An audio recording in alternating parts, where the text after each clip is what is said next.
Cloudy, warm, and humid tonight, low 73. Clouds and sun, hot and humid tomorrow, the high 91. Partly sunny, breezy, hot and humid Thursday, high 96. I'm Steve Williams on AM 560, The Answer. 73 at O'Hare, next news 8:30, and Chicago's Morning Answer with Dan and Amy continues next on AM 560, The Answer. Experience the many restaurants of Seven Bridges on the evening of August 8th at the Golf Club in Woodridge, Illinois. Aside from great tastings and treats, Sample Seven Bridges will have prize drawings and DJ entertainment throughout the evening. Visit chambers630.com to register. This is Chicago's Morning Answer with Dan Proft and Amy Jacobson on AM 560. The Answer.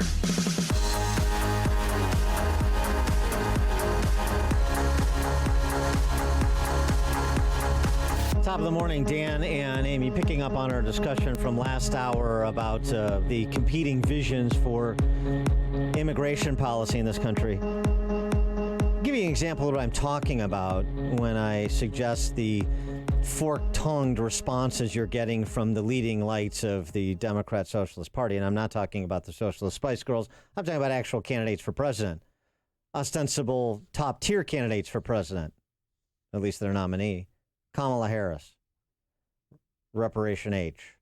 She was on with The View on Friday. After going from the Breakfast Club? Yeah, that was this weekend. She's making all the hip-hop rounds. Yeah, when she was talking about Russian bots and Colin Kaepernick with Charlemagne the God over the weekend. But before that, she was on with Whoopi the God and her fellow panelists on The View. This exchange between Meghan McCain and Kamala Harris trying to drill Kamala down on where she is on decriminalizing border crossings. Close the racial wealth gap, absolutely. In fact, what I am proposing is that as it relates particular to housing, we have had a history of redlining, of excluding in particular. Well, that's not this. Sorry about that. This bite. I am not in favor of decriminalizing or not having consequence for. We have to keep. Let me just be very clear. We have to have a secure border. But I am in favor of saying that we're not going to treat people who are undocumented across the border as criminals. That's correct. That is correct. And what we've got to do is we cannot have any more policy like we have under this current president that is about inhumane conduct, that is about putting babies in cages, it is about separating children from their parents. And we have got to have policy that is about passing comprehensive immigration reform with a pathway towards citizenship, shutting down these private detention clarify this facilities. for me, though, because yes, I do please. find it confusing. Yeah. I believe if someone crosses over the border, it is illegal, and you would decriminalize it. I would not make it a crime punishable by jail. It should be a civil enforcement issue, but not a criminal enforcement issue. Okay. So there should be, you got to play by the rules, but we can't treat people like criminals when they're crossing the border. And we just have people running in the streets. Then. Well, I don't know. They're committing a criminal act. You got to play by the rules. Rules means laws, but you can't treat people like criminals. Civil enforcement issue. So. What is that? What, you're going to issue an AO ticket and fine them $65 for crossing the border? Yeah, I'm sure they'll pay it. Well, but then what? That's not the issue. The issue is, what do you do with individuals who have entered the country illegally? And this is a classic two-step that Kamala and Democrats have been doing on this issue for decades, and a lot of Republicans too. I'm not going to do anything till I can do the whole thing. It's just great. It's always the politician. I'm not going to improve the situation until I can solve it without fail. So, hey, what we need is comprehensive immigration reform. Well, that's fun. What do you want to do now? You're president today. What do you want to do right now with respect to the two crises at the border? Security and humanitarian. What do you want to do about the facilities that don't have the space to properly care for as many people are coming? What do you want to do about the million people who have final deportation orders entered against them in this country? What do you want to do about people who have committed violent crimes in addition to coming to this country illegally that continue to come back and commit violent crimes in many cases? Small percentage, big problem. What do you want to do about any of that? Like, practically reality on the ground. And their answer is statements that run in conflict to one another. I don't want to decriminalize, but I'm not going to treat criminal activity as a crime. Well, that's the definition of decriminalization. I don't know what to tell you, counselor. And in terms of my policy vision, comprehensive immigration reform to be defined later. And I won't do anything until I can get everything. This is the rhetoric of children. And it's on both sides and has been for a long time, but it's particularly on the Democrat side now because President Trump, as I've said, and as he has said, we know we have it. This is not something we're imagining. He's given speeches on it as a candidate, as president. He's offered compromises, particularly as a president. Nothing. He gets nothing from the left because the actual position is no borders. For more on this topic and the impact of the rhetorical brouhaha between Trump and the Socialist Spice Girls on 2020, we're pleased to be joined by Jim Pinkerton, co-chair of the Rate Coalition. It's involved in tax reform, as well as contributor to American Conservative and Breitbart, and also a local Evanston Township High School grad.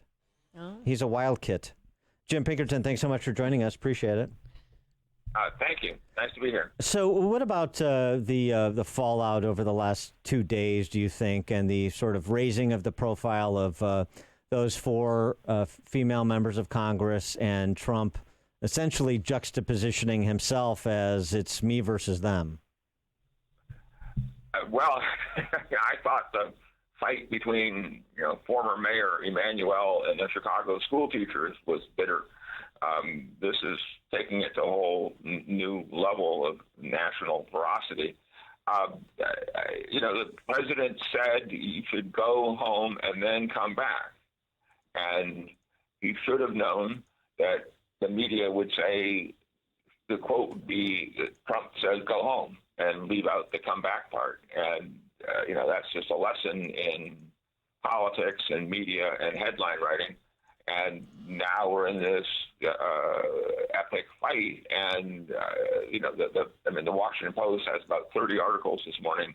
Trump the racist, and here's why we're calling him a racist. And then there's more articles on Trump the racist, and it sort of reminds me of, in terms of the ferocity of the moment in the media, of the debate over the Access Hollywood tape back in October of 2016, and everybody thought, well, Trump's gone, or Trump's dead, Trump's killed.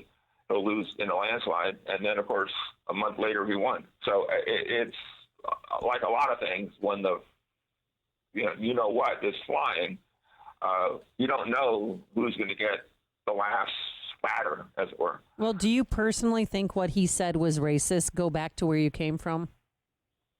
I don't think that's a racist statement. I think that's a hostile statement. He clearly doesn't like, AOC and Ilhan Omar, and they don't like him either.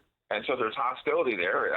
I didn't hear him say or read him say in that tweet, because you're black or brown or Hispanic or Muslim or whatever, I didn't hear him say that. And that's why I don't like you. He says I don't like you.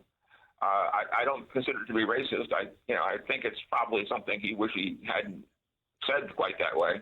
But, he's a big boy, and he's certainly been through this before, and is obviously willing to join this fight, as are the Democrats. I mean, apparently at about 7 o'clock tonight, the House is going to vote on whether or not Trump's a racist, a resolution. And it'll be interesting to see what, swing Democrats in sort of, purple districts, like Lauren Underwood, for example, out in the Western Boonies, how they vote. Do they really want to lay the cards down like this? Do they want to make this a fight like this? I wonder.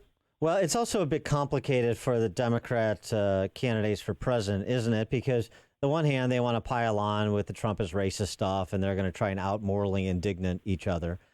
But on the other hand, they're raising the profile of people that, as you've seen from Pelosi, they really don't want to raise the profile of. I don't believe they see AOC and Ilhan Omar as net positive for their electoral chances in 2020.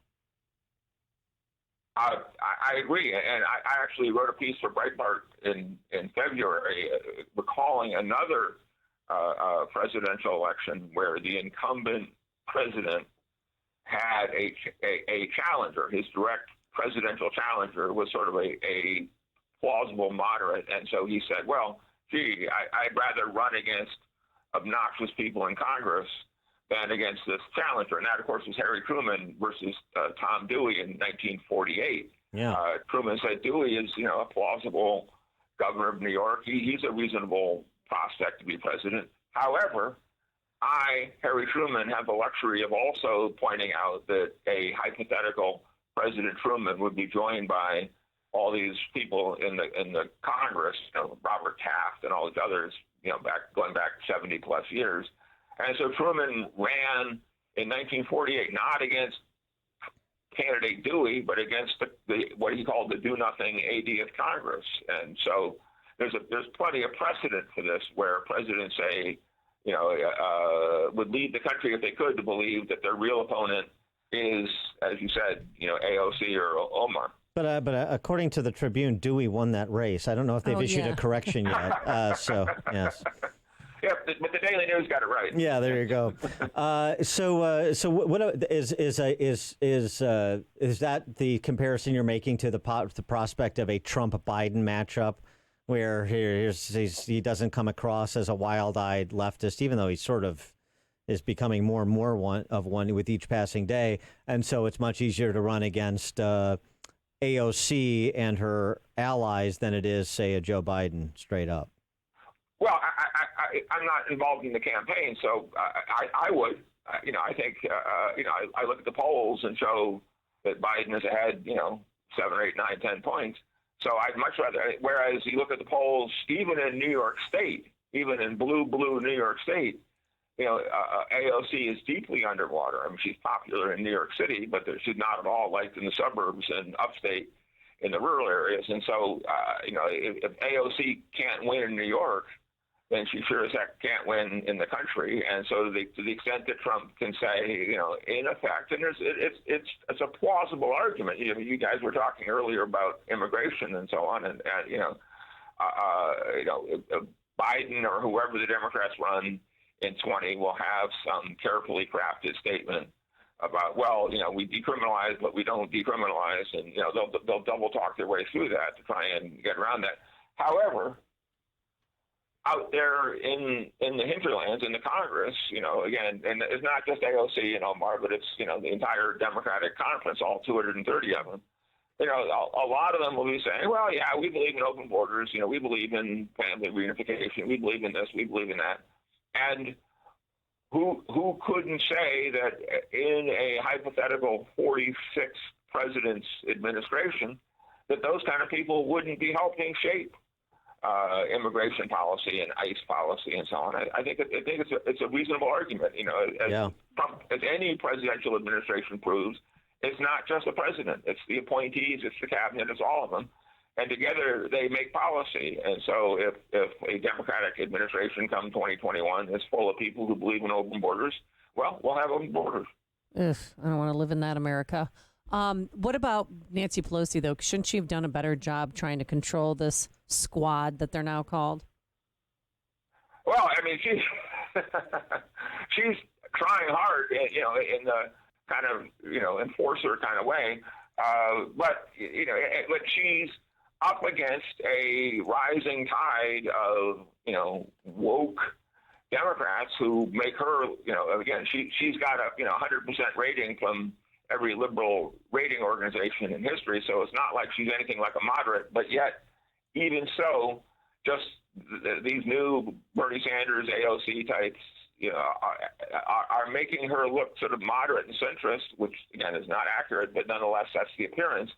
And she's got a fight in her hand. She's, just the dynamics of AOC being 29 and Pelosi being 79 sort of tells you where this fight is headed, 5 or 10 years from now.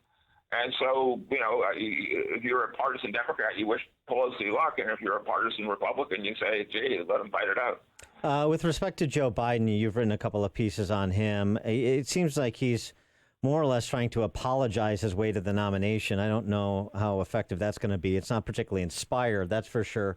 But he's now suspended his Cure for Cancer initiative to focus full time on Iowa, I guess. This is a week after he and Chris Cuomo were talking about not just curing cancer, but also curing mental illness. He's got a lot on his plate. And then the piece that you picked up on as well, him essentially saying, George W. Bush duped me into voting to authorize the use of force in Iraq. Yeah, well, I wrote a piece about comparing Joe Biden for American conservative to Ed Muskie. For those with long memories, Ed Muskie was another East Coast senator who seemed kind of, okay and moderate. And he was a front runner for much of 1971. But then by the time 1972 rolled around in the New Hampshire primary, he was soon gone. He lost to the activist base of the Democratic Party, which back then was led by George McGovern. And arguably the McGovern wing has always been there, and it's got new names now. So I think Joe Biden has Ed Muskie written all over him, and he is, as you say, trying to apologize his way into getting the nomination.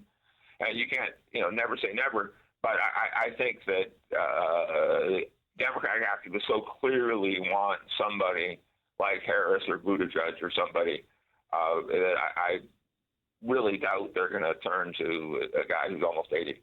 Yeah, and as I recall, that McGovern